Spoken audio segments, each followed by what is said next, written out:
Bismillah, Assalamualaikum warahmatullahi wabarakatuh. Alhamdulillah, wassalatu wassalamu ala rasulillah wa ala alihi wa sahbihi wa mawala amma ba'du. Ibu-ibu hadirin sekalian, apa kabarnya? Baik, Alhamdulillah. Masya Allah. Nah, sekarang kita akan bahas mengenai keutamaan Al-Quran dan bulan Ramadan. Jadi hubungan Al-Quran dan bulan Ramadan. Gitu. Nah, Ramadan, ibu-ibu sekalian, itu berapa kali disebut di dalam Al-Quran? Ada yang tahu? Kata Ramadan berapa kali disebut di Al-Quran? Disebutnya cuma satu kali, Bu.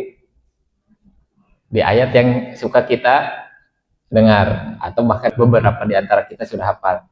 Syahrul Ramadan alladzi unzila fihi al-Qur'an hudal linnas wa bayyinatin minal huda wal furqan. Ramadan satu-satunya kata yang disebut di dalam Al-Quran di ayat ini, dan itu pun disandingkan ke Al-Quran, bukan ke puasa. Jadi disandingkannya ke Al-Quran, bukan ke puasanya. Jadi sebenarnya Ramadan tuh ya bulannya Al-Quran. Yang di highlightnya bulan Al-Qurannya, bukan bulan puasanya. Nah, dan segala sesuatu yang nempel ke Al-Quran itu jadi sebaik-baiknya, jadi the best pula. Nabi yang diturunkan kepadanya Al-Quran jadi the best prophet, sebaik-baik Nabi. Malaikat yang membawa Al-Quran, malaikat siapa, Bu? Malaikat Jibril, jadi the best angel, sebaik-baik malaikat. Kemudian bulan, di mana di bulan itu diturunkan Al-Quran, jadi bulan terbaik. Apalagi malam yang di situ diturunkan Al-Quran, jadi malam terbaik. Malam apa?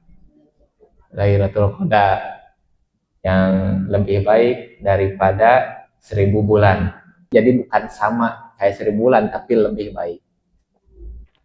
Nah, terus kadang di kita ada istilah nuzulul Quran. Pernah dengar? Apa tuh nuzulul Quran? Turunnya Al-Quran tanggal berapa? 17. Tapi di Al-Quran dibilang bahwasanya Al-Quran turun Lailatul Qadar. Dan Lailatul Qadar bukan tanggal 17 kan? Tapi 10 hari terakhir. Malam-malam ganjil. Jadi gimana mengkompromikan dua hal ini? Jadi Al-Quran itu turun Lailatul Qadar atau tanggal 17? Gimana, Bu? Kenapa nuzulul Quran diperingati 17 Ramadan, bukan di 10 hari terakhir? Kan ayatnya jelas, inna anzalnahu fi lailatul qadar. Sesungguhnya kami menurunkannya, maksudnya Al-Quran malam Lailatul Qadar. Dan di hadis disebutkan, Lailatul Qadar itu 10 hari terakhir, malam-malam ganjil, 17 nggak termasuk, Bu. Gimana mengkompromikannya? Coba.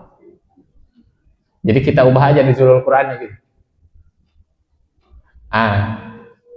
Jadi ini dijelaskan oleh para ulama. Jadi yang dimaksud turun Al-Quran malam Lailatul Qadar itu turun semuanya ke langit dunia. Itu turun sekaligus, plek gitu. Tapi wahyu pertama Iqra, nah 17. Jadi yang biasa diperingati sebagai nuzulul Quran itu tuh turun wahyu pertama surat Al-Alaq itu 1 sampai 5 itu. Tapi turun jeleknya ke langit dunianya itu Lailatul Qadar. Sambil nanti Jibril membawa kepada Rasulullah berkesinambungan selama berapa tahun, Bu? Turunnya Al-Quran dari Al-Alaq sampai akhir itu berapa lama? Berapa? Selama kenabian berapa lama? Hah? 40? Kelebihan. Coba kita review dulu. Rasulullah diangkat sebagai nabi umur berapa? 40. Hijrah, Nabi hijrah dari Mekah ke Madinah umur berapa? 53. Jadi fase dakwah Mekah itu 13 tahun. Fase dakwah Mekah 13 tahun. Udah 13 tahun berdakwah di Mekah, udah sampai umur 53 hijrah ke Madinah. Fase dakwah Madinah berapa tahun? Sampai Rasulullah wafat. Umur berapa Rasulullah wafat? 63. Jadi fase dakwah Madinah 10 tahun. 23 tahun. Jadi turunnya Al-Quran itu selama 23 tahun. Turunnya Al-Quran. Jadi idealnya, Bu, idealnya ngapal Quran tuh idealnya 23 tahun. Kalau sekarang banyak menjamur pondok-pondok tahfidz di Indonesia, ada yang 1 tahun hafal, bahkan ada yang 6 bulan, Bu. Ada yang 2 tahun, ada yang 3 tahun, macam-macam lah. Saya mah suka ngasih motivasi ke santri itu. Nyantai aja. Rasulullah aja ngapal Quran 23 tahun. Bukan setahun 2 tahun. Gitu, 23 tahun tuh. Kemudian, poin kedua, bahwasanya Rasulullah suka bertadarus dengan Jibril itu banyaknya di bulan Ramadan. Hadisnya gimana? Hadisnya gini.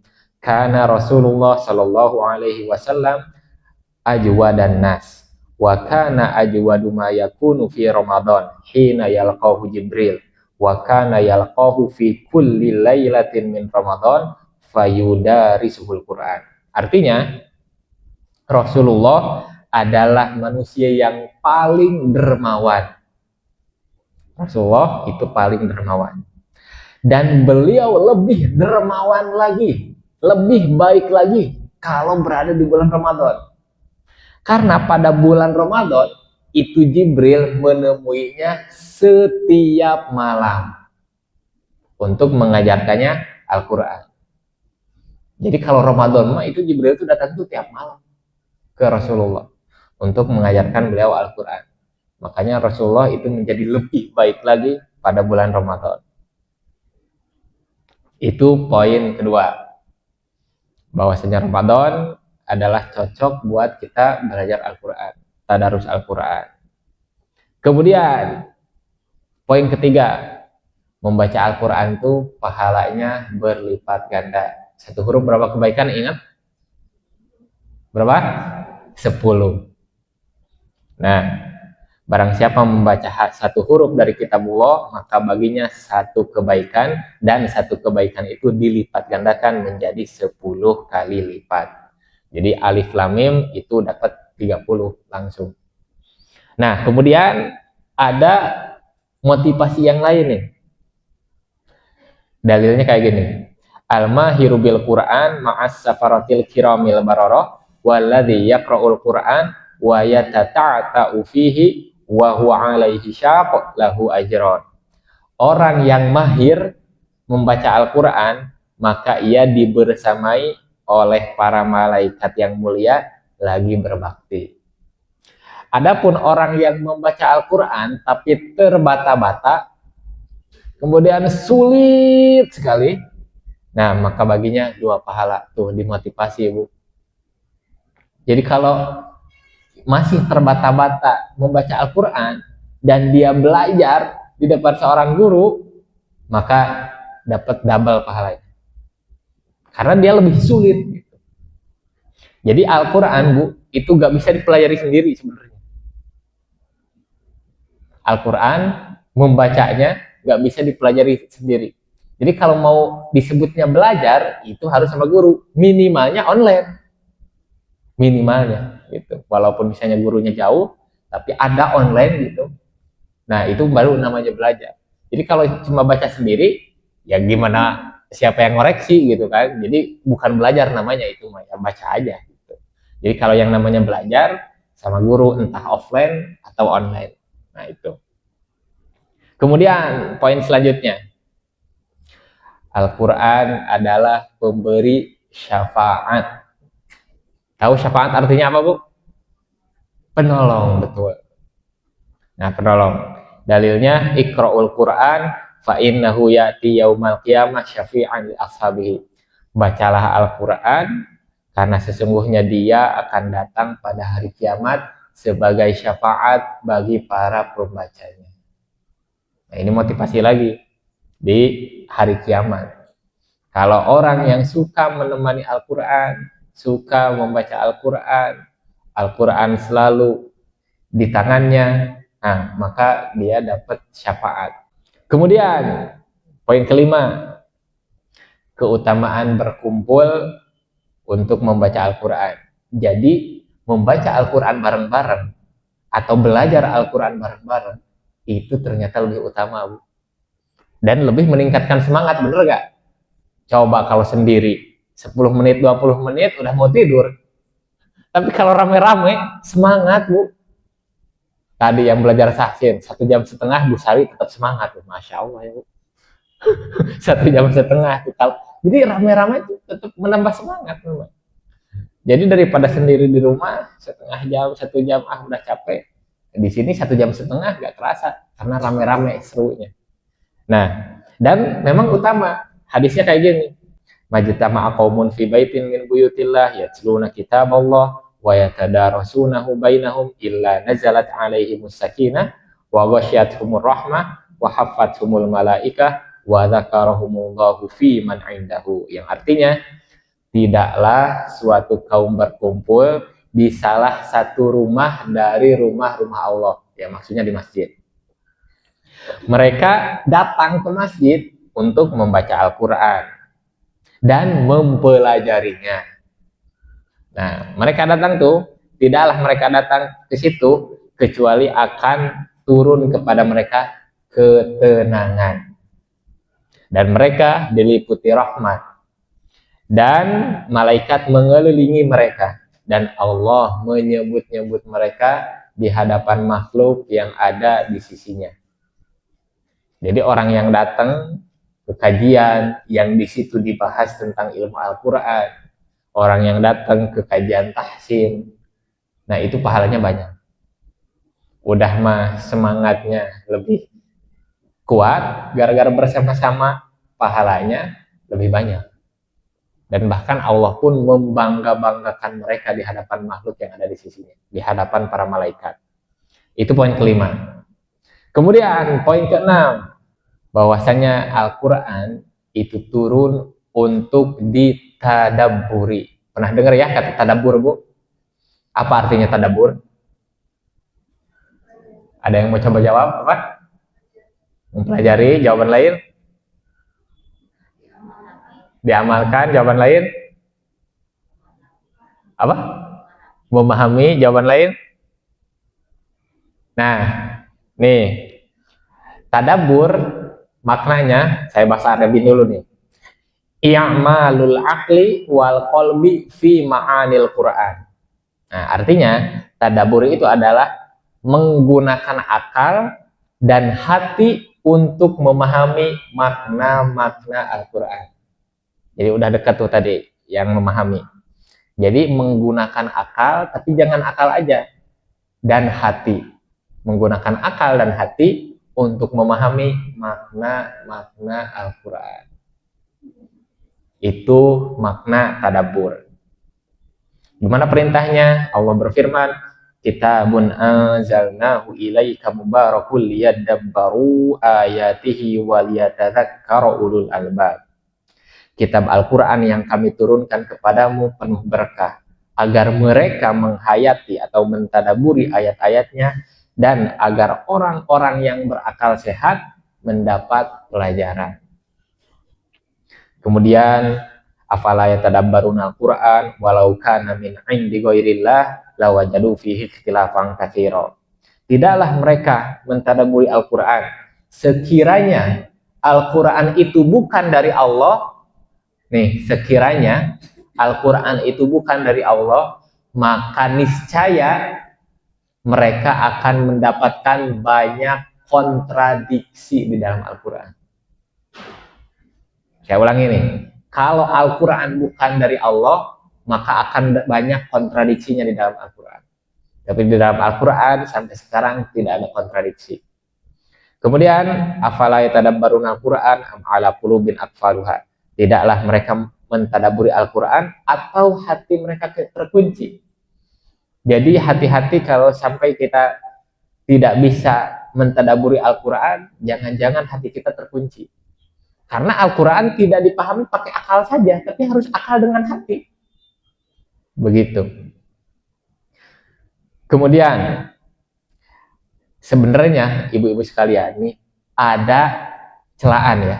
Ada celaan bagi orang yang hanya pandai baca saja, tapi dia tidak berusaha untuk tadabbur.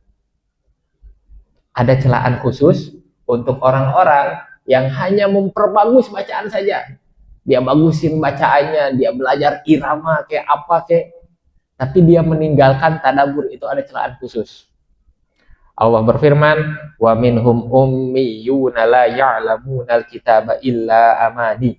Dan di antara mereka, ini ngomongin orang-orang Bani Israel nih, di antara mereka ada orang yang tidak memahami kitab Taurat, kecuali sebatas bacaan angan-angan saja. Apalagi Rasulullah pernah ada hadisnya bahwasanya ada seorang yang dikatakan khawarij istilahnya. Pernah dengar khawarij, Bu? Ini tuh golongan sesat yang udah bibitnya muncul bahkan di zaman Rasulullah. Bibitnya muncul di zaman Rasulullah.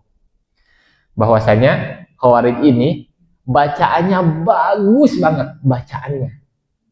Tapi kata Rasulullah, bacaannya tidak melampaui kerongkongan mereka. Jadi udah cuma bagus di mulut aja. Tapi mereka tidak berusaha untuk tadabbur, tidak berusaha untuk memahami ayat-ayatnya. Kalau udah tidak memahami, pasti nggak mengamalkan. Jadi ingat, Al-Quran itu adalah way of life, adalah jalan hidup yang turun untuk ditadabburi dan pada akhirnya setelah ditadabburi diamalkan. Jadi bacaan mah cuma sebagian kecil.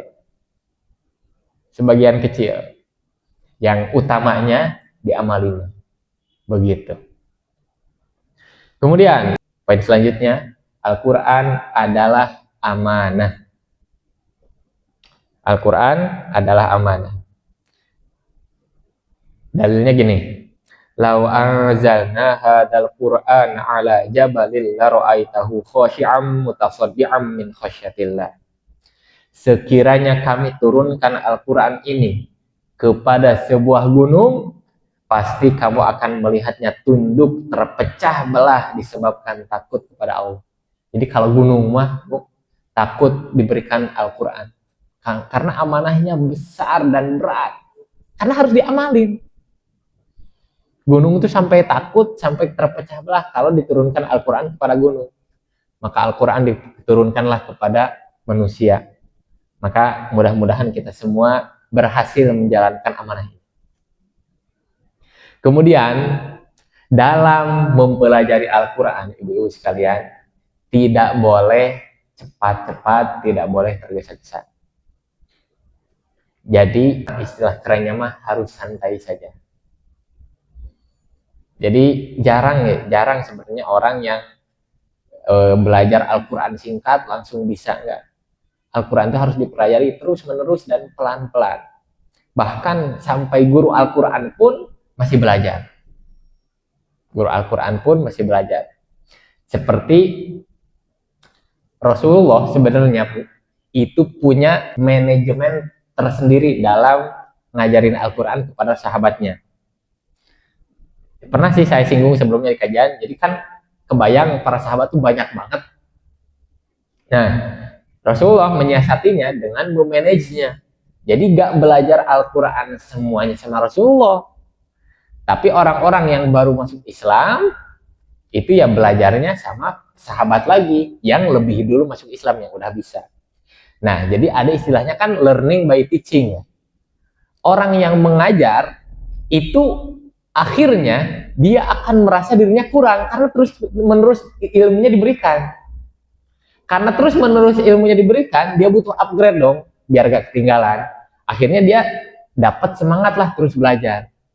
Begitu. Jadi saya tuh dapat motivasi belajar tuh ya setelah mengajar. Santri udah bagus bacaannya, wah saya harus upgrade lagi. Saya cari syekh lah, saya belajar Al-Quran. Jadi ini manajemen yang bagus Rasul. Jadi sahabat yang dari awal dia mengajarkan lebih kuat lagi ilmunya. Orang yang baru masuk Islam, yang baru belajar, jadi dapat pelajaran. Nggak langsung ke Rasulullah gitu.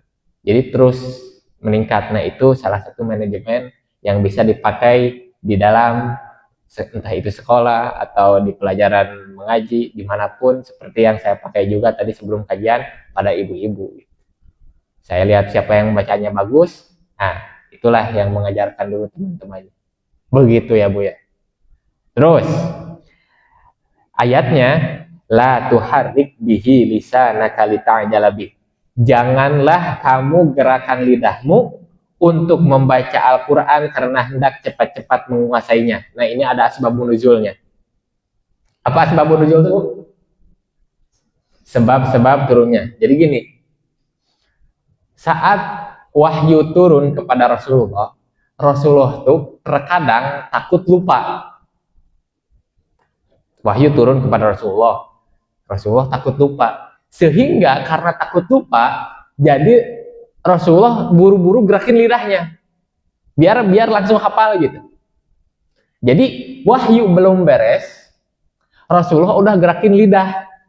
Karena biar gak lupa, jadi takut lupa dulu. Nah turunlah ayat ini. Udah, dengerin aja dulu. Dengerin aja sampai akhir. Nanti di akhir baru diulang. Jadi jangan di tengah-tengah belum beres, itu udah sambung. Makanya ini pelajaran bagi ibu-ibu yang belajar tahsin. Pelajarannya gimana? Kalau sekarang lagi baca, gurunya koreksi, jangan buru-buru lanjutin. Dengerin dulu ustadznya koreksi. Beres ustadznya, nah baru lanjutin gitu. Jadi bukan ustadz belum beres koreksi, udah lanjut. Nah ini pelajaran bagi ibu-ibu yang belajar ngaji. Nah gitu. Itu Rasulullah tuh dulu waktu wahyu turun takut lupa kayak gitu. Nah turunlah ayat ini, jadi Rasulullah gak gitu lagi. Kemudian ayat lain, wala ta'jal bil qur'ani min qabli an yuqda ilaika wahyu wa qur rabbi zidni ilma. Dan janganlah kamu tergesa-gesa membaca Al-Quran sebelum disempurnakan wahyunya kepadamu. Dan katakanlah, ya Tuhanku, tambahkanlah ilmu kepadaku. Nah ini ada doa juga, doa untuk mendapatkan ilmu. Rabbi zidni ilma. Kalau untuk kami, Rabbana zidna ilma. Nah itu kajian kita kali ini. Kalau ada yang mau bertanya, boleh.